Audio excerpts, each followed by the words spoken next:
আউযুবিল্লাহি মিনাশ শাইতানির রাজিম। বিসমিল্লাহির রহমানির রহিম। প্রিয় শিক্ষার্থীরা, আসসালামু আলাইকুম ওয়া রাহমাতুল্লাহি ওয়া বারাকাতুহু। আজ যুক্তিবিদ্যা ক্লাসে তোমাদের সবাইকে স্বাগতম জানাচ্ছি। প্রিয় শিক্ষার্থীরা, তোমরা এসএসসির গণ্ডি পেরিয়ে আমাদের নারায়ণগঞ্জ কলেজে মানবিক বিভাগে তোমরা এইচএসসি ফার্স্ট ইয়ারের ছাত্রছাত্রী।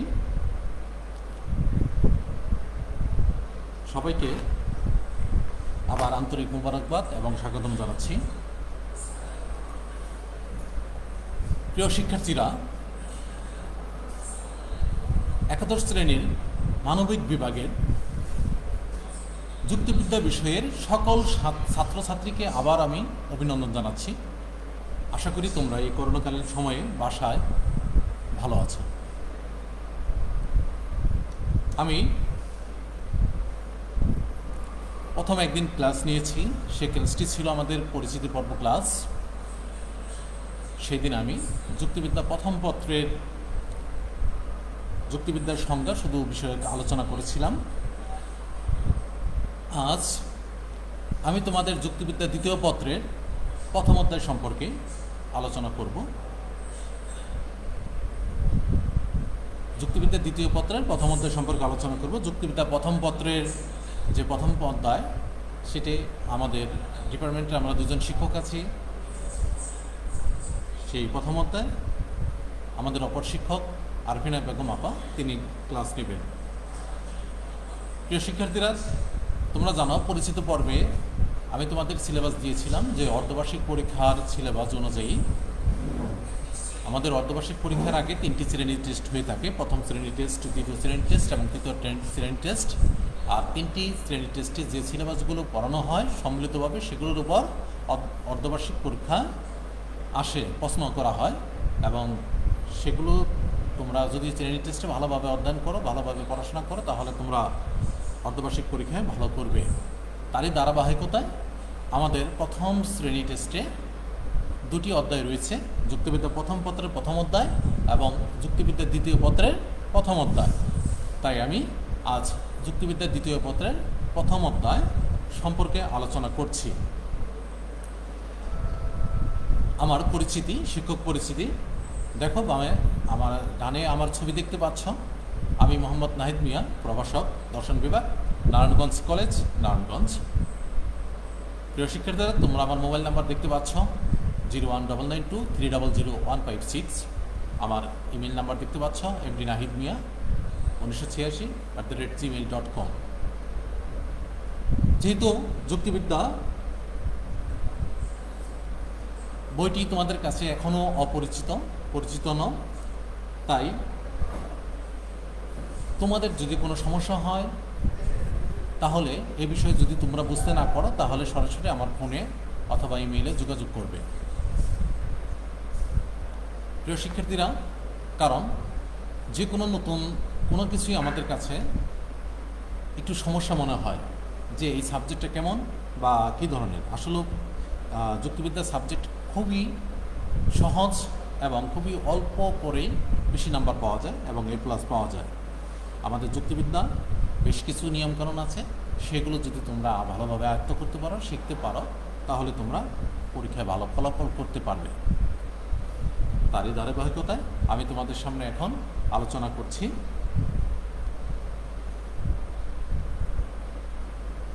দেখো প্রিয় শিক্ষার্থীরা, পাঠ পরিচিতি, আমরা পাঠ পরিচিতি জেনে নেই। আজ পড়াবো যুক্তিবিদ্যা দ্বিতীয় পত্র প্রথম অধ্যায়, শ্রেণী একাদশ, বিভাগ মানবিক। আজকের পাঠ যৌক্তিক সংজ্ঞা। আজকের পাঠ শেষে শিক্ষার্থীরা তোমরা যা যা জানতে পারবে তা হলো: 1. যৌক্তিক সংজ্ঞার ধারণা ব্যাখ্যা করতে পারবে। 2. যৌক্তিক সংজ্ঞা ও বর্ণনা ব্যাখ্যা করতে পারবে। 3. সংজ্ঞার প্রয়োজনীয়তা বর্ণনা করতে পারবে। এখানে তোমরা 3টি বিষয় দেখতে পারলে, আর এগুলো আমি ধারাবাহিকভাবে এই কন্টেন্টের মাধ্যমে আলোচনা করব। দেখতে পাচ্ছ প্রিয় শিক্ষার্থীরা, আজ তোমাদের পড়াবো যৌক্তিক সংজ্ঞা ও বর্ণনা। তোমরা একটি ছবি দেখতে পাচ্ছ, দেখো এখানে লেখা আছে যে ছবিটি গ্রিক দার্শনিক ও যুক্তিবিদ্যার জনক এরিস্টটল, এই ছবিটি দেখতে পাচ্ছি আমরা। তিনি হলেন যুক্তিবিদ্যার জনক এরিস্টটল। তিনি যুক্তিবিদ্যার সম্পর্কে এবং যুক্তিবিদ্যার যে নিয়মাবলী, যে রুলস, যে যুক্তিবিদ্যার যে বিষয়গুলো আছে সেগুলো তিনি গভীরভাবে আলোচনা করেছেন, সেগুলো সম্পর্কে তিনি চিন্তা ভাবনা করেছেন। যুক্তিবিদ্যা সম্পর্কে তার অবদান অনেক, তাই তাকে যুক্তিবিদ্যার জনক বলা হয়। আর যৌক্তিক সংজ্ঞা সম্পর্কে তিনি গুরুত্বপূর্ণ কথা বলেছেন। যথার্থ বা গুণ প্রকাশ করার জন্য ডিফিনিশন শব্দটি ব্যবহার করেন। আর এই ডিফিনিশন শব্দটি ল্যাটিন শব্দ ডিফিনিশিও শব্দ থেকে উদ্ভূত। ডিফিনিশন শব্দের বাংলা প্রতিশব্দ হল সংজ্ঞা, অর্থাৎ কোনো পদের পূর্ণ যথার্থকে সুস্পষ্টভাবে ব্যক্ত বা বর্ণনা করাকে যৌক্তিক সংজ্ঞা বলে। প্রিয় শিক্ষার্থীরা, আমাদের লজিক বিষয়ে কিছু কিছু ওয়ার্ড আছে, কিছু শব্দ আছে যেগুলো তোমাদের অপরিচিত লাগবে। যেমন এখানে যথার্থ উল্লেখ করা হয়েছে। আসলে যথার্থ হলো কোনো বিষয় বা বস্তুর গুণাবলী বা গুণকে যথার্থ বলা হয়। তাহলে আমরা বুঝতে পারলাম যে তোমরা একটু আগে ছবি দেখলে যে গ্রিক দার্শনিক এরিস্টটলের ছবি। দেখো, গ্রিক দার্শনিক এরিস্টটল সর্বপ্রথম কিন্তু এই যথার্থ বা গুণ প্রকাশ করার জন্য এই ডিফিনিশন শব্দটি ব্যবহার করেন, যা ল্যাটিন শব্দ ডিফিনিশন শব্দ থেকে উদ্ভূত। তাহলে যৌক্তিক সংজ্ঞা সম্পর্কে এখন আমরা আরও ভালোভাবে জানব। যৌক্তিক সংজ্ঞা যুক্তিবিদ্যায় একটি আলোচিত গুরুত্বপূর্ণ প্রত্যয় বা অধ্যায়। সাধারণভাবে সংজ্ঞা হলো কোনো বিষয় বা বাক্য ব্যবহৃত পদের অর্থকে সুস্পষ্ট ও সুনির্দিষ্ট করার উপায়। সাধারণভাবে সংজ্ঞা বলতে বোঝায় কোনো বিষয় বা বাক্যের অর্থকে সুস্পষ্ট ও সুনির্দিষ্টভাবে ব্যাখ্যা করার উপায়। আর যৌক্তিক সংজ্ঞা হচ্ছে যথার্থ যুক্তি গঠনের জন্য যুক্তিবাক্যে ব্যবহৃত পদসমূহ অর্থকে সুস্পষ্ট করে উপস্থাপন করার প্রক্রিয়া। অর্থাৎ যৌক্তিক সংজ্ঞার উদ্দেশ্য হল পদের অর্থকে সুস্পষ্ট ও সুনির্দিষ্ট করা। যুক্তিবাক্যে ব্যবহৃত পদের দুটি দিক রয়েছে, একটি যথার্থ বা গুণগত দিক, অন্যটি ব্যাখ্যার্থ বা পরিমাণগত দিক। এখানে যে আজকে যৌক্তিক সংজ্ঞা আলোচনা করব সেইগুলো পদের সাথে সম্পর্কিত। তোমরা জানো, প্রিয় শিক্ষার্থীরা, তোমরা ইতিমধ্যে জানো, বাংলা দ্বিতীয় পত্র পড়েছ যে বাক্যের অন্তর্গত অর্থাৎ বাক্যে ব্যবহৃত প্রত্যেকটি শব্দকে এক একটি পদ বলে। অর্থাৎ আমরা যে বাক্যগুলো ব্যবহার করি না কেন, যে শব্দগুলো থাকে সেগুলো কিন্তু প্রত্যেকটি এক একটি পদ। তাই আজকে আমাদের এই যৌক্তিক সংজ্ঞা কিন্তু পদের উপর ডিপেন্ড করে বা পদের উপর নির্ভর করে আলোচনা। তোমরা আরও বিশ্লেষণ করলে অতি সহজে বুঝতে পারবে। এখন আমি তোমাদের এই যৌক্তিক সংখ্যা সম্পর্কে আরও বিস্তারিতভাবে সুন্দরভাবে বলছি। তাহলে আমরা জানলাম যে যৌক্তিক সংজ্ঞা কি, কোনো পদের পূর্ণ যথার্থকে সুস্পষ্টভাবে ব্যক্ত করাকে যৌক্তিক সংজ্ঞা বলে। তোমরা এইভাবে বলতে পারো যে কোনো পদের সম্পূর্ণ বা পূর্ণ যথার্থকে সুস্পষ্টভাবে ব্যক্ত বা বর্ণনা করাকে যৌক্তিক সংজ্ঞা বলে। এখানে দেখো, আমি একটি উদাহরণ দিয়েছি, যেমন মানুষ হয় বুদ্ধিমান প্রাণী। মানুষ হয় বুদ্ধিমান প্রাণী। এখানে যে মানুষ হয় বুদ্ধিমান প্রাণী, এই যে বুদ্ধিমান, এই বুদ্ধিমানটি কি মানুষের একটি গুণ। বুদ্ধিমান একটি মানুষের একটি বিশেষ গুণ। আর এই বুদ্ধিমান যে গুণটি, এটাকেই যৌক্তিক ভাষায় অর্থাৎ যৌক্তিক সংজ্ঞাতে যথার্থ বলা হয়েছে। তাহলে আমরা জানলাম যৌক্তিক সংজ্ঞা কি। যৌক্তিক সংজ্ঞা হলো কোনো পদের সম্পূর্ণ যথার্থকে সুস্পষ্টভাবে বর্ণনা করাকে যৌক্তিক সংজ্ঞা বলে। যেমন মানুষ হয় বুদ্ধিমান প্রাণী। তাহলে আমি একটু বিশ্লেষণ করলে তোমরা বুঝতে পারবে। যেমন মানুষ পদের অর্থ বোঝাতে গিয়ে আমরা সাধারণত বলি মানুষ হয় এক ধরনের প্রাণী।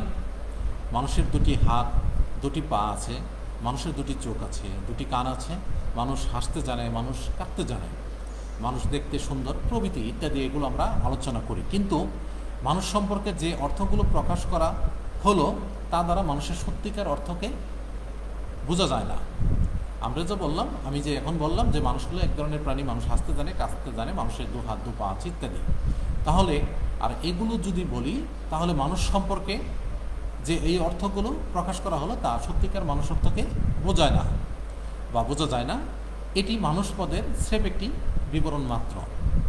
কাজেই যৌক্তিক সংজ্ঞার কাজ হলো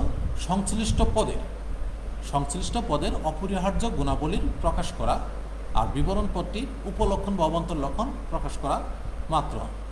তাই যৌক্তিক সংজ্ঞা কোনো পদের যথার্থের বা কোনো গুণের পরিপূর্ণ দিক প্রকাশ করে, পরিপূর্ণ দিক প্রকাশ করে। অর্থাৎ এখানে যেমন মানুষ হয় বুদ্ধিমান প্রাণী, এখানে একটি মানুষ হলো একটি পদ, মানুষ হলো একটি পদ, আর এই মানুষ পদটির এখানে ব্যাখ্যা করা হয়েছে, বর্ণনা করা হয়েছে। এখন আমরা দেখো নিচের ছবি দুটি লক্ষ্য করো যে মানুষ, তাহলে মানুষ হয় বুদ্ধিমান প্রাণী, একটু আগে আমরা জানলাম। এখন মানুষ হচ্ছে একটা পদ, আর মানুষ পদকে কেন্দ্র করে কিন্তু যে এর একটি গুণ, মানুষ হয় বুদ্ধিমান প্রাণী, বুদ্ধিমান যে গুণটি সেটি কিন্তু উল্লেখ করা হয়েছে। তাহলে তোমরা আশা করি প্রিয় শিক্ষার্থীরা বুঝতে পারছো যে কোনো পদকে ঘিরেই কিন্তু এই যৌক্তিক সংজ্ঞা, অর্থাৎ কোনো পদের কোনো বিষয় বা পদের ঘিরেই কিন্তু যে বিবৃতি করা হয়, গুণাবলী বিবৃতি করা হয়, তাই হচ্ছে যৌক্তিক সংজ্ঞা, তাই হলো যৌক্তিক সংজ্ঞা।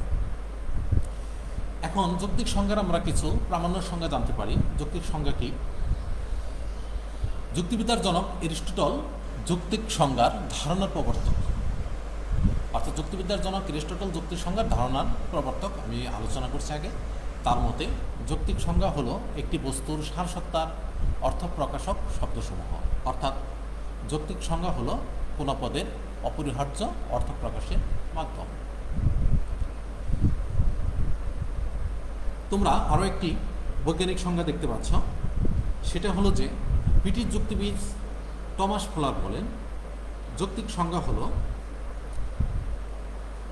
পদের যথার্থের বিশ্লেষণ, পদের যথার্থ বিশ্লেষণ যা একটি যুক্তিবাক্যের আকারে প্রকাশ করা হয়।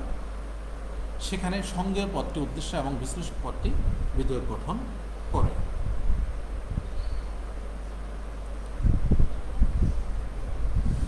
এখানে তাহলে আমরা বুঝতে পারলাম যে যুক্তিবিদ এরিস্টটল এবং যুক্তিবিদ টমাস ফুলারের মতে যৌক্তিক সংজ্ঞা হলো পদের যথার্থের বিশ্লেষণ, অর্থাৎ যৌক্তিক সংজ্ঞা হলো যে পদ থাকবে সে পদের পরিপূর্ণ যে গুণাবলী আছে সে পরিপূর্ণ গুণাবলী বিশ্লেষণ করা। আমরা প্রমাণ সংজ্ঞা জানলাম, এখন আমরা নেক্সটে যাচ্ছি যৌক্তিক সংজ্ঞার প্রাসঙ্গিকতা। তাহলে আমরা এখন যৌক্তিক সংজ্ঞার যে প্রাসঙ্গিকতা আছে তা নিয়ে আলোচনা করব। যেমন দেখো যৌক্তিক সংজ্ঞা জানলে আমরা কি আমরা জানতে পারবো। দেখো যৌক্তিক সংজ্ঞা কি কাজ করে সেটাও আমরা জানতে পারবো। যেমন এক, শব্দভাণ্ডার সমৃদ্ধ করা, এক শব্দভাণ্ডার সমৃদ্ধ করা। দুই, শব্দের ব্যর্থকতা অপসারণ করা। তিন, শব্দের অস্পষ্টতা দূর করা। চার, শব্দের তাত্ত্বিক ব্যাখ্যা দান। পাঁচ, মনোভাবকে প্রভাবিত করা। প্রিয় শিক্ষার্থীরা, যৌক্তিক সংজ্ঞার প্রাসঙ্গিকতা দেখো 1, 2, 3, 4, 5টি আমি দিয়েছি। এখন আমি এগুলো সম্পর্কে তোমাদের একটু বিস্তারিত আলোচনা করলে তাহলে তোমরা বুঝতে পারবে এবং বিষয়টি তোমাদের কাছে সুস্পষ্ট হবে। এক, শব্দভাণ্ডার সমৃদ্ধ করা। যুক্তিবিদ্যার মৌলিক আলোচ্য বিষয় হলো যুক্তিবাক্য। যুক্তিবিদ্যার মৌলিক আলোচ্য বিষয় হলো যুক্তিবাক্য। যুক্তিবাক্যের মাধ্যমে মনের ভাব প্রকাশ করতে শব্দভাণ্ডার সমৃদ্ধ করতে হয়। বস্তুত আমরা যখন কোনো শব্দ বা পদকে সংজ্ঞায়িত করি তখন ওই শব্দ বা পদটির অর্থ আমাদের কাছে সুস্পষ্ট হয়। আর এভাবেই যৌক্তিক সংজ্ঞা আমাদের শব্দভাণ্ডার সমৃদ্ধ করার ক্ষেত্রে সহায়ক ভূমিকা পালন করে। আশা করি তোমরা বুঝতে পারছ। 2, শব্দের দ্ব্যর্থকতা অপসারণ করা। শব্দের দ্ব্যর্থকতা অপসারণ করা কি তা আমি বলছি যে শব্দের দ্ব্যর্থকতা যুক্তির ত্রুটি বিশেষ, অর্থাৎ একটি যুক্তিকে ভুলভাবে উপস্থাপন করা হয়। বিশেষ করে যুক্তিবাক্যে ব্যবহৃত শব্দ যদি একাধিক অর্থ প্রকাশ করে সেক্ষেত্রে চিন্তার ভ্রান্তি হওয়ার আশঙ্কা থাকে এবং অনেক ক্ষেত্রে তা দ্ব্যর্থকতা অনুপত্তির উদ্যোগ ঘটায়। যৌক্তিক সংজ্ঞার মাধ্যমে এর অনুপত্তি বা দ্ব্যর্থকতা দূর করে শব্দের অর্থ সুস্পষ্ট করে, অর্থাৎ শব্দের যে দ্ব্যর্থকতা আছে, জটিলতা আছে, সেগুলো যৌক্তিক সংজ্ঞার মাধ্যমে দূর হয় এবং সে যে আমরা যে সংজ্ঞা যে কোনো বিষয়ের সংজ্ঞা দান করি না কেন সেগুলো আমাদের কাছে সুস্পষ্ট হয়। শিক্ষার্থীরা, 3 নম্বর তোমরা দেখতে পাচ্ছ শব্দের অস্পষ্টতা দূর করা। যৌক্তিক সংজ্ঞার মাধ্যমে শব্দ বা পদের অর্থ সুস্পষ্ট ও সুনির্দিষ্ট করে প্রকাশ করা যায়। যৌক্তিক সংজ্ঞার মাধ্যমে আমরা যে শব্দ বা পদ ব্যবহার করব তার অর্থ সুস্পষ্ট এবং সুনির্দিষ্ট করে প্রকাশ করতে পারব। এর ফলে শব্দ বা পদের অস্পষ্টতা আমরা দূর করতে পারব। যেমন বিজ্ঞানীরা কিছু নির্দিষ্ট ভাইরাস সম্পর্কে সিদ্ধান্ত নিতে পারেন না যে সেগুলো জীবিত না মৃত, কারণ তারা ভাইরাসের চলাচল ক্ষমতা, এর পূর্ণ উৎপাদন ক্ষমতা সম্পর্কে অজ্ঞাত থাকেন, অর্থাৎ জানেন না বিষয়।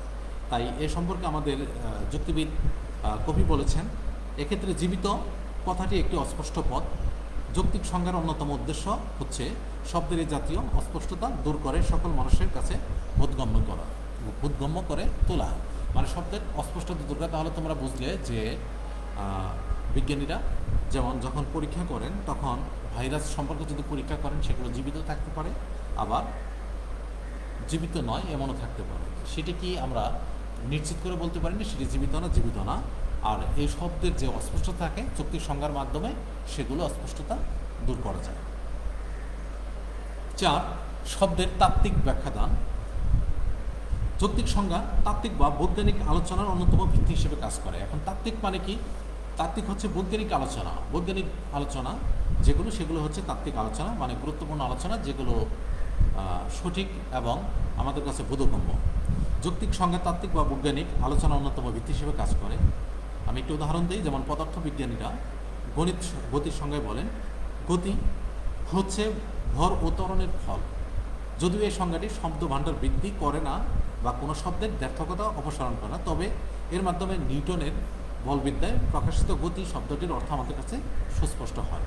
আর এভাবেই যৌক্তিক সংজ্ঞা শব্দের তাত্ত্বিক ব্যাখ্যা প্রদানের ক্ষেত্রে গুরুত্বপূর্ণ ভূমিকা রাখে। 5, মনোভাবকে প্রভাবিত করা। যৌক্তিক সংজ্ঞার একটি বিশেষ উদ্দেশ্য হলো শব্দ বা পদের অর্থ স্পষ্ট করার সাথে সাথে ব্যক্তির মনোভাবের উপর প্রভাব বিস্তার করা। আমরা পরে বলি জীবন একটি রঙ্গমঞ্চ।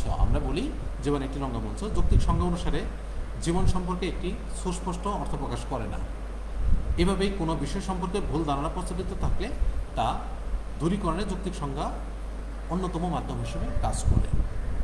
আর যৌক্তিক সংজ্ঞা হলো যে আমরা যৌক্তিক সংজ্ঞা যে ব্যবহার করবো সেটা হবে সুস্পষ্ট, অর্থাৎ যৌক্তিক সংজ্ঞার মাধ্যমে কোনো রূপক, দুর্বোধ্য, কঠিন, জটিলতা কোনো শব্দ ব্যবহার করা যায় না। সেটি হবে সহজ সরল এবং গুণাবলীযুক্ত। আমরা এখন জানব যৌক্তিক সংজ্ঞার প্রকৃতি। প্রিয় শিক্ষার্থীরা, যৌক্তিক সংজ্ঞার প্রকৃতি জানার আগে যৌক্তিক সংজ্ঞার যে প্রাসঙ্গিকতা আছে সে সম্পর্কে আমি একটু আলোচনা করছি। যে যৌক্তিক সংজ্ঞা হলো এমন সংজ্ঞা যেগুলো মানুষের চিন্তা ভাবনা বা চিন্তা চেতনাকে সরল, সুস্পষ্ট এবং পরিষ্কার করে তোলে। তাছাড়াও কোনো পদের অর্থ বিশ্লেষণ করতে গেলে আমরা সমার্থক শব্দ প্রয়োগ করে থাকি, এর প্রকৃত অর্থ প্রকাশ পায় না। যৌক্তিক সংজ্ঞা প্রয়োগ করলে অর্থের শব্দ স্পষ্ট হয় এবং বোধগম্য হয়, অর্থাৎ এখানে প্রতিশব্দ ব্যবহার করা হয় না, সঠিক যে শব্দের অর্থ সেটি ব্যবহার করা হয়। আরও আমরা জানতে পারি যৌক্তিক সংজ্ঞার মাধ্যমে যে দুর্বোধ্য বিষয় থাকে সেগুলো দূর করে এবং জটিল যে বিষয় আছে সেগুলো দূর করে, সেগুলোকে সহজ সরলভাবে উপস্থাপন করে। আর যৌক্তিক সংজ্ঞার মধ্যে যে পদ বা শব্দ থাকে সেই শব্দ বা পদের যে অপ্রাসঙ্গিকতা থাকে, অমৌলিক বিষয় থাকে সেগুলো দূর করে। আর পদের অর্থ প্রকাশ করার জন্য অনেক সময় আমরা নেগেটিভ বা নৈর্থক বলা হয় বা নেতিবাচক শব্দ প্রয়োগ করি, কিন্তু নেতিবাচক শব্দ দ্বারা প্রকৃত অর্থ বা সত্যিকার অর্থ বোঝা যায় না। সেক্ষেত্রে যৌক্তিক সংজ্ঞা এই নেতিবাচক শব্দ পরিহার করে ইতিবাচক শব্দ প্রকাশ করে। আর যুক্তিবিদ্যায় সব শব্দের দ্ব্যর্থকতা দূর করার জন্য যুক্তি সংজ্ঞার যে প্রয়োজন অনস্বীকার্য এবং অপরিহার্য। যুক্তি সংজ্ঞার মাধ্যমে নিজের মতকে অন্যের মতের প্রতি প্রভাব বিস্তার করা যায়। আমরা যৌক্তিক সংজ্ঞার প্রাসঙ্গিকতা সম্পর্কে জানলাম, এখন আমরা জানব যৌক্তিক সংজ্ঞার প্রকৃতির সম্পর্কে। দেখো প্রিয় শিক্ষার্থীরা, যৌক্তিক সংজ্ঞার প্রকৃতি আসলে যৌক্তিক সংজ্ঞা হচ্ছে এমন এক সংজ্ঞা যেগুলো তোমরা জানলে ইতিমধ্যে, যেগুলো পদের অর্থ স্পষ্ট করে বা সুস্পষ্ট করে এবং একটি পদের যে গুণাবলী আছে সেগুলো সঠিকভাবে প্রকাশ করে, এগুলো যে দুর্বোধ্য বা জটিলতা সেগুলো দূর করে। আমরা যৌক্তিক সংজ্ঞার মাধ্যমে যৌক্তিক সংজ্ঞার প্রকৃতি জানি। যৌক্তিক সংজ্ঞা কোনো পদের যথার্থের পরিপূর্ণ দিক কিন্তু প্রকাশ করে। যৌক্তিক সংজ্ঞা দানের সহজ উপায় হলো তার আসন্নতম জাতি, অর্থাৎ তার যে আসন্নতম জাতি, তার যে গুণাবলী আছে সেগুলো প্রকাশ করা এবং ওই পদটির বিবিধ লক্ষণ প্রকাশ করা। আসলে এই বিষয়টি যদি সরাসরি বোর্ডের মাধ্যমে বোঝানো যেত তাহলে আস্তে আস্তে তোমাদের তাহলে আরও স্পষ্ট হতো। যেহেতু আমাদের এখানে অনলাইন ক্লাস, যেহেতু ফেসবুক লাইভের মাধ্যমে নিতে হচ্ছে, সেহেতু তোমরা এগুলো জেনে রাখো। আর তোমাদের যারা বই কিনো নেই তারা বই কিনো আর বই কিনলে তোমরা এগুলো যদি পড়ো তাহলে তোমাদের কাছে বিষয়টি অনেক সহজ লাগবে এবং স্পষ্ট হবে। তাই দেখো এখানে যৌক্তিক সংজ্ঞার যে প্রকৃতি সেটি আমরা দেখতে পাচ্ছি। এক, যৌক্তিক সংজ্ঞার অর্থ হলো সমগ্র যথার্থের পূর্ণ বিবৃতি। অর্থাৎ যৌক্তিক সংজ্ঞার মাধ্যমে আমাদের যে পদ বা বিষয়কে আমরা বর্ণনা করব তার গুণাবলী সম্পূর্ণ উল্লেখ করতে হবে এবং সম্পূর্ণ বিবৃতি করতে হবে। যেমন মানুষ হয় বুদ্ধিমান প্রাণী, মানুষ হয় বুদ্ধিমান জীব। আর আমি যদি অন্য কিছু বলি তাহলে হবে মানুষ হয় জীব, এটা বললে তাহলে বুদ্ধিমান প্রাণীটি ঘাটতি থাকে, তাহলে পরিপূর্ণ ব্যাখ্যা হবে মানুষ হয় বুদ্ধিমান প্রাণী। দুই, যৌক্তিক সংজ্ঞায় যথার্থের পরিপূর্ণ বিবৃতি স্পষ্ট হতে হবে। অর্থাৎ যৌক্তিক সংজ্ঞা আমি যে গুণাবলী উল্লেখ করব সেগুলো অবশ্যই স্পষ্ট হতে হবে। সেগুলো যদি অস্পষ্ট হয় তাহলে সেটি যৌক্তিক সংজ্ঞার আলোচনায় গ্রহণযোগ্য হবে না। তিন, যৌক্তিক সংজ্ঞা সবসময় পদ সংক্রান্ত প্রক্রিয়া। অর্থাৎ যৌক্তিক সংজ্ঞা সবসময় পদকে ঘিরেই তৈরি হয়, অর্থাৎ পদের যে গুণাবলী আছে সেগুলোকে বিশ্লেষণ করে যৌক্তিক সংজ্ঞা দেওয়া হয়। চার, সকল প্রকার ক্ষেত্রেই যৌক্তিক সংজ্ঞা প্রযোজ্য হয় না, কেবল শ্রেণীবাচক পদের ক্ষেত্রে যৌক্তিক সংজ্ঞা দেওয়া যায়, ব্যক্তিবাচক পদের যৌক্তিক সংজ্ঞা দেওয়া যায় না। তাহলে তোমরা বুঝতে পারলে এখানে যে শ্রেণীবাচক আছে, মানুষ কিন্তু শ্রেণীবাচক পদ, সেগুলো কিন্তু সংজ্ঞা দেওয়া যায়।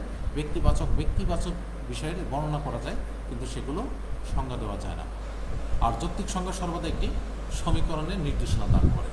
যৌক্তিক সংজ্ঞা সর্বদা একটি সমীকরণ নির্দেশনা দান করে, যথার্থ সংজ্ঞা, সংজ্ঞেয় এবং সংজ্ঞার্থ পদের পরিধির সমান থাকে। এখন বিষয় নিচে যে 5 নম্বর, যে সংজ্ঞেয় বা সংজ্ঞার্থ পদ কী। অর্থাৎ সংজ্ঞেয় পদ মানে যে পদটির সংজ্ঞা প্রদান করা হবে তাই হলো সংজ্ঞেয় পদ। আর সংজ্ঞার্থ মানে কি, পদ সম্পর্কে যে বিস্তারিত কিছু বলো সেটাই হচ্ছে তোমার সংজ্ঞার্থ পদ। তাহলে আমরা এগুলো জানলাম।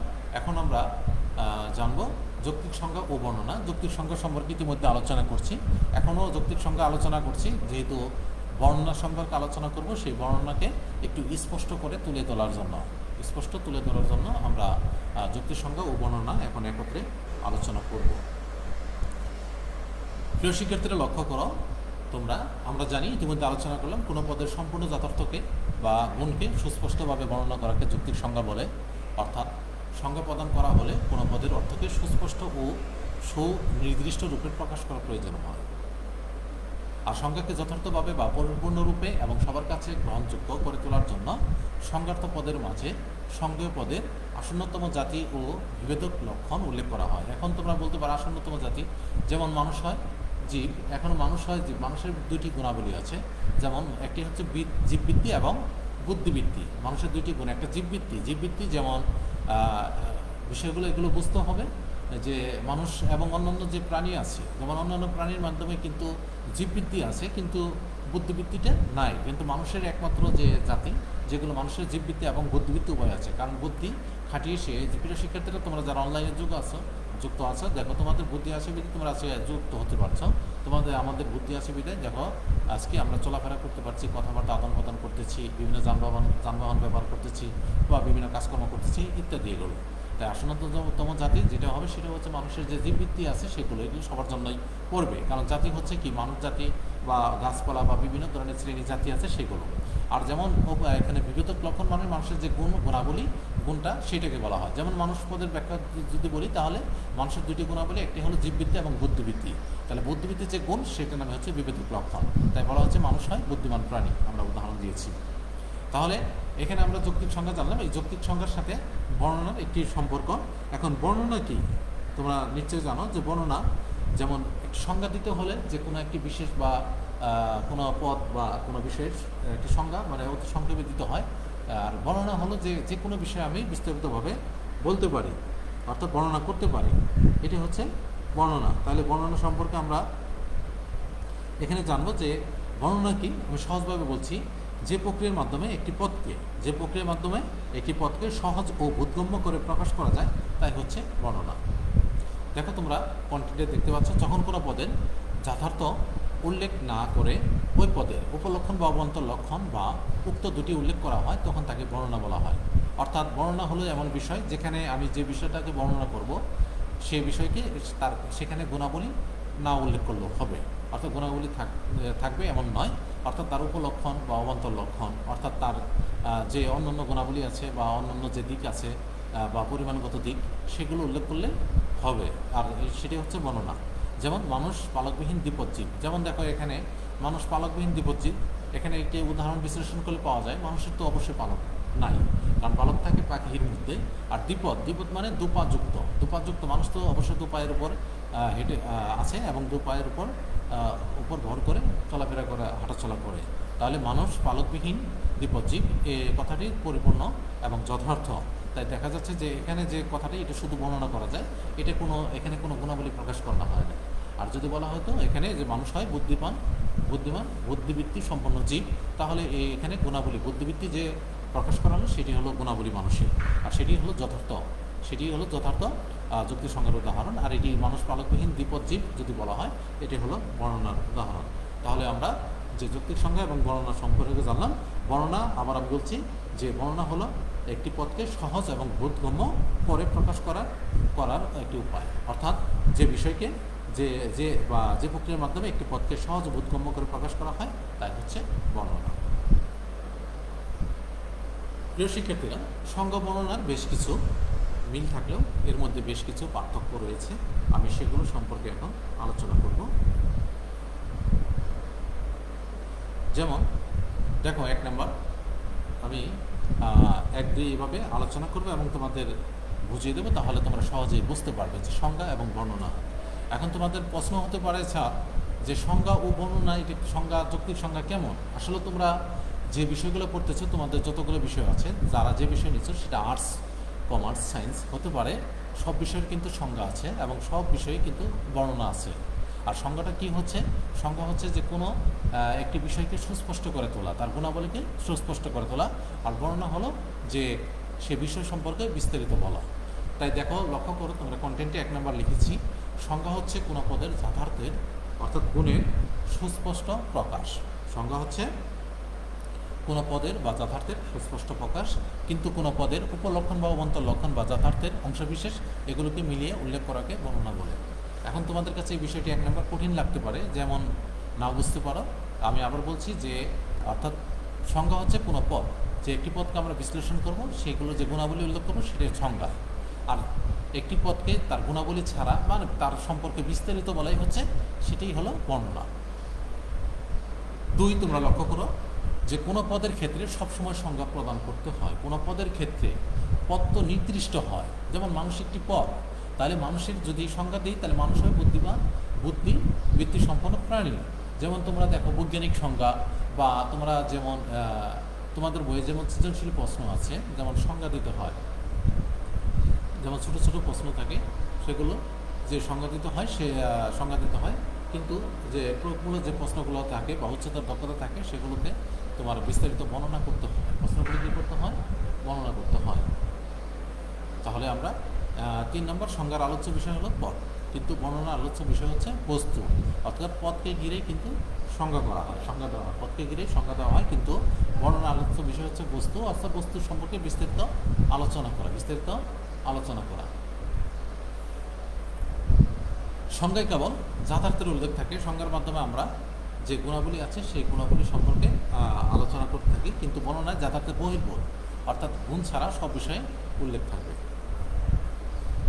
5 নম্বর, সংজ্ঞায় শুধু বিভেদক লক্ষণকে প্রকাশ করা হয়। আমি আবার বলছি, বিভেদক লক্ষণ মানে যে গুণাবলী সেটা, কিন্তু বর্ণনার মধ্যে উপলক্ষণ অমন্তর লক্ষণ উভয় প্রকাশ করা হয়, অর্থাৎ সে বিষয়টিকে অর্থাৎ যা দ্বারা বোঝা যায়, যা দ্বারা প্রকাশ করা যায়, সেটাই হচ্ছে বর্ণনার মধ্যে বর্ণনা। আবার সংজ্ঞায় একটি বিষয়কে সুস্পষ্ট ও নির্ভুলভাবে উপস্থাপন করা হয়, অর্থাৎ সংজ্ঞা যে প্রদান করা হয় সেই সংজ্ঞাটি অবশ্যই সুস্পষ্ট এবং নির্ভুল হবে, কিন্তু বর্ণনায় একটি বিষয় সম্পর্কে শুধু ধারণা প্রদান করা হয়, অর্থাৎ বর্ণনা প্রদান করা হয়। 7, লক্ষ্য করো, সংজ্ঞার ক্ষেত্রে সংজ্ঞা ও সংজ্ঞার্থের ব্যাখ্যার্থকে সম পরিমাণ হতে হয়, অর্থাৎ এখানে আমি যে বিষয়টাকে সংজ্ঞায় দিব বা যা আলোচনা করব, যে বিষয় সম্পর্কে তার সম পরিমাণ হবে, অর্থাৎ কম বেশি হবে না। অর্থাৎ সংজ্ঞার ক্ষেত্রে কোনো কিছু পরিমাণ কম বেশি হবে না, কিন্তু বর্ণনার ক্ষেত্রে এরকম কোনো বাধ্যবাধকতা নেই, অর্থাৎ আমরা যে বিশ্লেষণ করব কোনো বিষয় সম্পর্কে সেগুলো কম বেশি হতে পারে। সংজ্ঞা হচ্ছে একটি সংক্ষিপ্ত প্রক্রিয়া, বা কোনো বিষয়কে বিশ্লেষণ করা হয়, সংজ্ঞা দেওয়া হয়, কিন্তু বর্ণনার কোনো নির্দিষ্ট বিস্তৃতি নেই, বর্ণনায় কোনো নির্দিষ্ট বিস্তৃতি নেই। সংজ্ঞা সর্বদা সুনির্দিষ্ট হয়, কারণ একটি পদের সংজ্ঞা স্থান কাল পাত্রভেদে একই রকম হয়ে থাকে, কিন্তু বর্ণনার বিষয় স্থান কাল পাত্রভেদে ভিন্ন রকম হতে পারে। আমরা আরও কিছু সংজ্ঞা ও বর্ণনা পার্থক্য জানব। 10 সংজ্ঞার পরিধি সংক্ষিপ্ত অতি সংক্ষিপ্ত। তোমরা জানো, তোমরা যে অনুধাবনমূলক বা এইগুলো প্রশ্নের দাও উত্তর দাও, তখন দেখো সংজ্ঞার পরিধি কিন্তু সংক্ষিপ্ত করো। সংজ্ঞার পরিধি সংক্ষিপ্ত কিন্তু বর্ণনা পরিধি ব্যাপক। 11 যথার্থহীন অর্থাৎ গুণহীন, গুণ নাই এমন যথার্থহীন পদে সংজ্ঞা প্রদান করা যায় না, কিন্তু যথার্থক অযথার্থক সব ধরনের পদের বর্ণনা দেওয়া যায়। 12 সংজ্ঞা কেবল সামান্য বা শ্রেণীবাচক পদের ক্ষেত্রে প্রযোজ্য হয়, কিন্তু বর্ণনা যে কোনো পদের ক্ষেত্রে প্রযোজ্য হয়। 13 সংজ্ঞা সংক্ষিপ্ত হলেও তা একটি স্বয়ংসম্পূর্ণ প্রক্রিয়া, কিন্তু বর্ণনার আকার বিস্তৃত হলেও তা হচ্ছে একটি অসম্পূর্ণ প্রক্রিয়া। 15 নম্বর কোনো পদের সংজ্ঞা প্রদানের জন্য কতিপয় নিয়ম পালন করতে হয়, কিন্তু বর্ণনার ক্ষেত্রে এরূপ কোনো নিয়ম পালন করতে হয় না। 16 তোমরা দেখতে পাচ্ছ সংজ্ঞার মাধ্যমে আমরা একটা পদ সম্পর্কে পুনরুক্তি বা অসঙ্গতি দূর করতে পারি। তো সংজ্ঞা দিলে সেটা স্পষ্ট হবে, কিন্তু বর্ণনার মাধ্যমে একটা পদকে সম্পূর্ণ পুনরুক্তি বা অসঙ্গতি দূর করতে পারি না। 17 সংজ্ঞার একমাত্র উদ্দেশ্য কোনো বিষয় সম্পর্কে আমাদের ধারণাকে পরিষ্কার করা, কিন্তু বর্ণনার উদ্দেশ্য হচ্ছে কোনো বস্তুকে সহজে চিনবার উপায় নির্দেশ করা। 18 সংজ্ঞার মূল্য সবসময় সমান থাকে, অর্থাৎ কম বেশি হতে পারে না, কিন্তু বর্ণনার মূল্য সবসময় একই রকম থাকে না। কেবল সদর্থক পদের সংজ্ঞা প্রদান করা সম্ভব, কিন্তু সদর্থক ও নয়ার্থক উভয় পদের বর্ণনা প্রদান করা সম্ভব। এখন 19 নম্বরে সদর্থক মানে কি? সদর্থক বাক্য হচ্ছে ইংরেজি এর প্রতিশব্দ হচ্ছে নেগেটিভ অর্থাৎ নেতিবাচক। সদর্থক শব্দের অর্থ হচ্ছে অ্যাফার্মেটিভ অর্থাৎ ইতিবাচক, আর নয়ার্থক শব্দের অর্থ হচ্ছে নেগেটিভ বা নেতিবাচক। এখন আমরা সংজ্ঞা ও বর্ণনার পার্থক্য জানলাম। এখন আমরা জানব যে সংজ্ঞার প্রয়োজনীয়তা, সংজ্ঞা কী কী লাগে, সংজ্ঞার কেন প্রয়োজন হয়। প্রিয় শিক্ষার্থীরা লক্ষ্য করো যে সংজ্ঞার প্রয়োজন কেন। সংজ্ঞা আসলে সব ক্ষেত্রে প্রয়োজন, কারণ একটি বিষয়কে সুস্পষ্টভাবে প্রকাশ করার জন্য সংজ্ঞার অবশ্যই দরকার। দেখো সংজ্ঞার মাধ্যমে আমরা অযৌক্তিক বা অবান্তর তর্ক বিতর্কের হাত থেকে রক্ষা পাই, আবার কখনো কখনো সংজ্ঞার প্রকৃত জ্ঞান থেকে বিচ্যুত হয়ে কোনো বস্তু বা বিষয় নিয়ে আমরা অবান্তর ও অযৌক্তিক বিতর্কে জড়িয়ে পড়ি। 2 বিজ্ঞানভিত্তিক যে কোনো আলোচনার শুরুতেই সঠিক সংজ্ঞার জ্ঞানের প্রয়োজন পড়ে। এজন্য এরিস্টটল যথার্থই বলেছেন যে সংজ্ঞা হচ্ছে বৈজ্ঞানিক জ্ঞানের আদি ও অন্ত, অর্থাৎ সংজ্ঞাই হচ্ছে বৈজ্ঞানিক জ্ঞানের আদি অন্ত। সংজ্ঞার মাধ্যমে একটি বিষয়কে সুস্পষ্টভাবে প্রকাশ করা হয়, অর্থাৎ এটি অতি সংক্ষিপ্ত, এখানে কোনো ভুল থাকে না, এখানে যে পদ থাকে সেগুলো সমপরিমাণ। 3 যথার্থ বা নির্ভুল জ্ঞানের অভাবে আমরা প্রায় সময় একটি জিনিসকে আরেকটি জিনিস বলে ভুল করে থাকি। যেমন আমরা কাঁকড়াকে মাছ ধরি, কিন্তু কাঁকড়া আসলে কোনো মাছ নয়। তাই কোনো জিনিস কি তা সঠিকভাবে জানতে ও বুঝতে হলে আমাদের সংজ্ঞা জ্ঞান থাকা অত্যাবশ্যক বা আবশ্যক।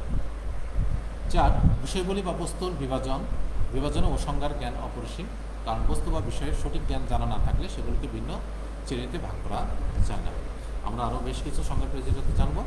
যেমন 5 সঠিক ও যথার্থ জ্ঞানের ক্ষেত্রে সংজ্ঞায় আমাদের সঠিক ও নির্ভুল সিদ্ধান্ত গ্রহণে সহায়তা করার পাশাপাশি সঠিক দিক নির্দেশনা প্রদান করে থাকে, কারণ সঠিক সিদ্ধান্ত একমাত্র অনুমানের মাধ্যমে পৌঁছানো যায়, আর অনুমানের যথার্থতা নির্ভর করে পদের সঠিক জ্ঞানের উপর, যে জ্ঞান একমাত্র সংজ্ঞা থেকেই পাওয়া সম্ভব। আমি কন্টেন্টে লিখে দিয়েছি তোমাদের সুবিধার জন্য, তোমরা এগুলো বাসায় যেয়ে নোট করে নেবে। 6 সংজ্ঞা থেকে আমরা যে জ্ঞান আহরণ করি বা আহরণ করি তা আমাদের চিন্তাধারাকে সুস্পষ্ট করে তোলে, কারণ একমাত্র সংজ্ঞায় একটি পদের গুণাবলীকে সুস্পষ্ট উপস্থাপন করে, যার ফলে কোনো বস্তু সম্পর্কে আমাদের চিন্তাধারা সুস্পষ্ট হয়। সংজ্ঞার জ্ঞান আমাদের পদ সম্পর্কে সুস্পষ্ট ধারণা দেয়, যার কারণে আমরা সকল বিষয়ের জ্ঞান লাভ করতে পারি। সুতরাং বলা যায় যে জাগতিক পারমার্থিক যে কোনো বিষয়ের সম্পর্কে জ্ঞান লাভ করতে ও যে কোনো বিষয় সম্পর্কে জানতে এবং যে কোনো সম্পর্কে ভুল ভ্রান্তি দূর করতে সংজ্ঞার প্রয়োজন অপরিসীম। অর্থাৎ সংজ্ঞার মাধ্যমে আমরা যে কোনো ভুল ভ্রান্তি দূর করতে পারি। সংজ্ঞা হচ্ছে এমন এক বিষয় যার মাধ্যমে অস্পষ্টতা, দুর্বোধ্য শব্দ এবং জটিলতা দূর হয়। এখানে কোনো রূপক অর্থ বা এগুলো চলে না, তাই সংজ্ঞার প্রয়োজন অপরিসীম।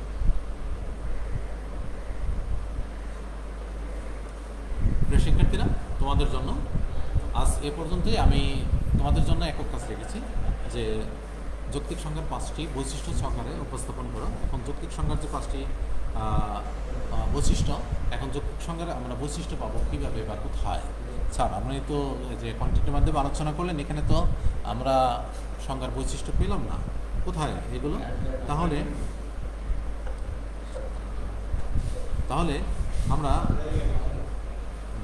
যৌক্তিক সংজ্ঞার যে বৈশিষ্ট্যগুলো সেগুলো তোমরা আমরা যে এখন আলোচনা করলাম যে যৌক্তিক সংজ্ঞা এবং বর্ণনার মধ্যে যে পার্থক্য আলোচনা করলাম, আমরা যে পার্থক্য আলোচনা করলাম সেই পার্থক্য অর্থাৎ যৌক্তিক সংজ্ঞা সম্পর্কে যা কিছু আলোচনা করলাম সেটি কিন্তু আসলে বৈশিষ্ট্য, সেটি কিন্তু বৈশিষ্ট্য। যেমন তোমাদের আমি যা আলোচনা করলাম তা বৈশিষ্ট্য সেভাবে তোমরা লিখতে পারো। যেমন সংজ্ঞা হচ্ছে কোনো পদের যথার্থের সুস্পষ্ট বিবরণ। আরও বলতে পারি যে কোনো পদের ক্ষেত্রে সবসময় সংজ্ঞা প্রদান করতে হয়, কোনো পদের ক্ষেত্রে সবসময় সংজ্ঞা প্রদান করতে হয়। আরও বলতে পারি সংজ্ঞার আলোচ্য বিষয় হচ্ছে পদ। আবার বলতে পারি সংজ্ঞার যে আলোচ্য বিষয় স্পষ্ট এবং এগুলো জটিলতা দূরীকরণ করে। আবার বলতে পারি সংজ্ঞা একটি বিষয়কে সুস্পষ্ট ও নির্ভুলভাবে উপস্থাপন করা হয়।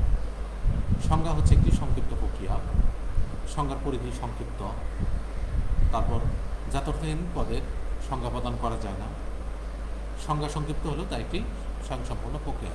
আমরা যে এই যে বিষয়গুলো আলোচনা করলাম অর্থাৎ সংজ্ঞা এবং বর্ণনার যে পার্থক্য আলোচনা করলাম, সংজ্ঞা সম্পর্কে যে আলোচনা সেটাই হচ্ছে সংজ্ঞার বৈশিষ্ট্য। আশা করছি তোমরা বুঝতে পারছো। অর্থাৎ বৈশিষ্ট্য অর্থাৎ কোনো কিছুর বৈশিষ্ট্য সম্পর্কে তুমি যদি জানো তাহলে তুমি বুঝতে পারবে যে সে বিষয়ে তুমি পার্থক্য লিখতে পারবে। কারণ হলো বৈশিষ্ট্য হচ্ছে কোনো বিষয় সম্পর্কে চেনা বা জানা। আমরা অর্থাৎ একটা বিষয়কে কীভাবে চিনব? যেমন মানুষের দু হাত আছে, দু পা আছে, চলাফেরা করতে পারে, মানুষের বুদ্ধি বিবেক সম্পন্ন আছে, ভাষা প্রয়োগ করতে পারে, কথা বলতে পারে, ভাব বিনিময় করতে পারে, কাজকর্ম করতে পারে, নিজের মতো জীবন গুছিয়ে নিতে পারে ইত্যাদি। এগুলো হচ্ছে মানুষপত্রের বৈশিষ্ট্য। তাই প্রত্যেকটি বিষয় এবং বিষয়ের বৈশিষ্ট্য আছে, আর সেই বৈশিষ্ট্য সম্পর্কে জানলে অপর যে বিষয় আছে তার রিলেটিভ সেগুলো সম্পর্কে পার্থক্য সহজেই লেখা যায়। জোড়ায় জোড়ায় কাজ রেখেছি তোমাদের জন্য যে যৌক্তিক সংজ্ঞার প্রকৃতিগুলো উল্লেখ করো। আমি তোমাদের যৌক্তিক সংজ্ঞার যে প্রকৃতি আছে সেগুলো উল্লেখ করেছিলাম। যেমন যৌক্তিক সংজ্ঞার অর্থ হলো সমগ্র যথার্থের পূর্ণ বিবৃতি। যৌক্তিক সংজ্ঞার যথার্থের পরিপূর্ণ বিবৃতি স্পষ্ট হতে হয়। তারপর বলেছিলাম যে সকল পদের ক্ষেত্রে যৌক্তিক সংজ্ঞা প্রযোজ্য হয় না।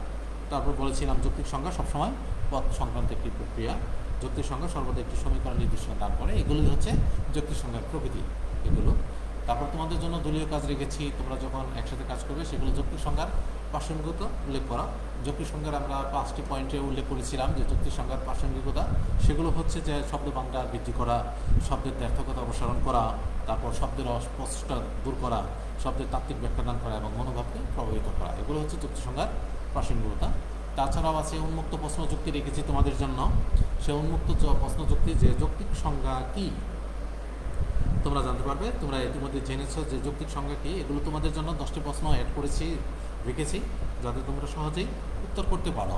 আর এগুলো এই মূল্যায়ন আর এই সংক্ষিপ্ত প্রশ্নগুলো তোমরা যদি জানো তাহলে সহজেই তোমরা বহু নির্বাচনী প্রশ্ন বেশ কিছু প্রশ্নের উত্তর যথাযথভাবে করতে পারবে। হ্যাঁ, যেমন এখানে বলা হচ্ছে যে আমি লিখেছি ডিফিনেশন শব্দটি কোন শব্দ থেকে উৎপত্তি লাভ করেছে। অর্থাৎ ডিফিনেশন শব্দটি আমি বলে দিচ্ছি তোমাদের উত্তর। ল্যাটিন শব্দ ডিফিনেশিও থেকে উৎপত্তি লাভ করেছে। অর্থাৎ ডিফিনেশন শব্দটি ল্যাটিন শব্দ ডিফিনেশিও শব্দ থেকে উৎপন্ন এসেছে। যৌক্তিক সংজ্ঞাকে এটা বলা হয়নি। অর্থাৎ কোনো পদের পরিপূর্ণ বা সম্পূর্ণ পদের যথার্থকে সুস্পষ্টভাবে বর্ণনা করাকেই যৌক্তিক সংজ্ঞা বলে। 3 নম্বর প্রশ্ন, যথার্থ কি? যথার্থ আমি সম্পর্কে তোমাদের বললাম যে যথার্থ মানে গুণ। অর্থাৎ এভাবে বলতে পারি পদের অপরিহার্য ও মৌলিক গুণই হলো যথার্থ। সংজ্ঞার্থ পদ কি আমি আলোচনা করছিলাম, তারপর আবার বলছি। সংজ্ঞার্থ পদ হলো যে পদের মাধ্যমে সংজ্ঞা প্রদান করা হয় তাকে সংজ্ঞার্থ পদ বলা হয়। অর্থাৎ যে পদের মাধ্যমে সংজ্ঞা প্রদান করা হয় তাকে বলা হয় সংজ্ঞার্থ পদ। আর সংজ্ঞেয় পদ কাকে বলে? যে সংজ্ঞেয় পদ হচ্ছে যে পদের সংজ্ঞা দেওয়া হয় তাকে সংজ্ঞেয় পদ বলে। যে পদের যে সংজ্ঞা দেওয়া হয় তাকে সংজ্ঞেয় পদ বলে। যেমন মানুষ হচ্ছে বুদ্ধিবৃত্তি সম্পন্ন জীব। মানুষ পদের এখানে যে সংজ্ঞা দেওয়া হলো সেটি। মানুষ পদটির সংজ্ঞা কি আমরা জানি। মানুষ পদটির সংজ্ঞা হলো মানুষ হয় বুদ্ধিবৃত্তি সম্পন্ন জীব। বর্ণনা কি আমরা বলতে পারি যে প্রক্রিয়ার মাধ্যমে একটি পদকে সহজ ও বোধগম্য করে প্রকাশ করা হয় তাই হচ্ছে বর্ণনা। আমি আবার বলছি, যে প্রক্রিয়ার মাধ্যমে একটি পদকে সহজ ও বোধগম্য করে প্রকাশ করা হয় তাই হচ্ছে বর্ণনা। সংজ্ঞার উপাদান কয়টি ও কী কী আমরা জানবো এখন। সংজ্ঞার উপাদান হচ্ছে 2টি। সংজ্ঞার উপাদান 2টি বিভিন্ন আলোচনায় আমি বলেছি। সেই 2টি সংজ্ঞার উপাদান হলো আসন্নতম জাতি এবং বিভেদক লক্ষণ। সংজ্ঞার প্রকৃতি উল্লেখ করো। হ্যাঁ প্রিয় শিক্ষার্থীর, সংজ্ঞার প্রকৃতি আমি ইতিমধ্যে আলোচনা করেছি। আর সংজ্ঞা ও বর্ণনার যে কয়েকটি পার্থক্য আমি কন্টেন্টের মধ্যে আলোচনা করেছি, সেগুলো সম্পর্কে তোমরা আলোচনা করবে এবং এগুলো শিখে নেবে। প্রিয় শিক্ষার্থীরা, লজিক আসলেও খুবই সহজ বিষয়। আমরা যেগুলো আলোচনা করলাম, এই যৌক্তিক সংজ্ঞার 5টি নিয়ম আছে মূলত, সেই 5টি নিয়ম 5টি মানে সূত্রের মতো, সেই 5টি নিয়মের উপর ভিত্তি করে সৃজনশীল হয়ে থাকে এবং এগুলো খুবই সহজ। আমি পরবর্তীতে ক্লাসে বাড়ির কাজ দিয়েছি, সংজ্ঞা ও বর্ণনার পার্থক্য উল্লেখ করে, এগুলো তোমরা বাড়ির কাজ করবে, বাড়িতে তোমরা এগুলো ভালোভাবে অধ্যয়ন করবে এবং শিখে নেবে এবং খাতায় নোট করবে। আমি যে কথা বলছিলাম, আগামী দিন আলোচ্য বিষয় যৌক্তিক সংজ্ঞার নিয়ম। যৌক্তিক সংজ্ঞার 5টি নিয়ম আছে, সেই নিয়ম উপর ডিপেন্ড করে তোমাদের পরীক্ষায় প্রশ্ন করা হয়। এগুলো খুবই সহজ, অতি সহজ। সেই নিয়ম যদি আলোচনা করি তাহলে তোমরা বুঝতে পারবে, কারণ যৌক্তিক সংজ্ঞার নিয়মের মধ্যে যে এখানে কোনো জটিল বা দুর্বোধ্য শব্দ ব্যবহার করা যাবে না, অর্থাৎ সহজ সরল শব্দ ব্যবহার করতে হতে হবে, কোনো প্রতিশব্দ ব্যবহার করা যাবে না। যেমন সূর্যের প্রতিশব্দ রবি, আমি যদি রবি ব্যবহার করে অনেকে চিনবে না, বুঝবে না, তাহলে এখানে যেমন এগুলো তাহলে আমাদের সূর্য ব্যবহার করতে হবে। তাই আমরা যে বিষয়গুলো আমরা যে সহজভাবে হয়, সহজে বোধগম্য হয়, সেগুলো হচ্ছে আমাদের সেই বাক্য ব্যবহার করতে হবে, কোনো জটিল দুর্বোধ্য ভাষা ব্যবহার করা যাবে না। তাই এগুলো যুক্তি সংখ্যার যে নিয়মাবলী যদি আমি আলোচনা করি, তাহলে তোমরা সহজে বুঝতে পারবে এবং সহজেই যে প্রশ্নগুলো আসবে সেই প্রশ্ন সম্পর্কে তোমরা যথার্থ উত্তর করতে পারবে। আর হলো যে এই যৌক্তিক সংজ্ঞার মাধ্যমে তোমরা জ্ঞানমূলক এবং অনুধাবনমূলক যে প্রশ্নগুলো আছে সেগুলো সহজেই তোমরা উত্তর করতে পারবে। কারণ যৌক্তিক সংজ্ঞা তোমরা জ্ঞানমূলক যে প্রশ্ন উত্তর দেখো, সেগুলো কিন্তু এক কথায় উত্তর, অর্থাৎ সেগুলো যে বিষয় বা পথ সম্পর্কে আলোচনা করে সেগুলো একটি সুস্পষ্ট কি থাকে, গুণ থাকে, আর সেই গুণাবলী সম্পর্কে আলোচনা করা হয়। প্রিয় শিক্ষার্থীরা, আজ আর নয়, তোমরা ভালো থাকো। আর আমার মোবাইল নাম্বার দিয়েছি, যে ইমেল দিয়েছি, তোমরা যারা না বুঝো এই বিষয় সম্পর্কে প্রাথমিক পর্যায়ে হয়তো জটিল এবং দুর্বোধ্য লাগবে, তাই তোমরা বই কিনে তোমরা যদি পড়তে থাকো, পড়ো, তাহলে বুঝবে। আর আমাকে ফোন দিবে, না বুঝলে আমি যথাযথভাবে উত্তর দিয়ে তোমাদের বুঝিয়ে দেবো। ইনশাআল্লাহ সবাই ভালো থাকো, আমরা সবাই সবার জন্য দোয়া করি। Thank you. আসসালামু আলাইকুম ওয়া রাহমাতুল্লাহি ওয়া বারাকাতুহু।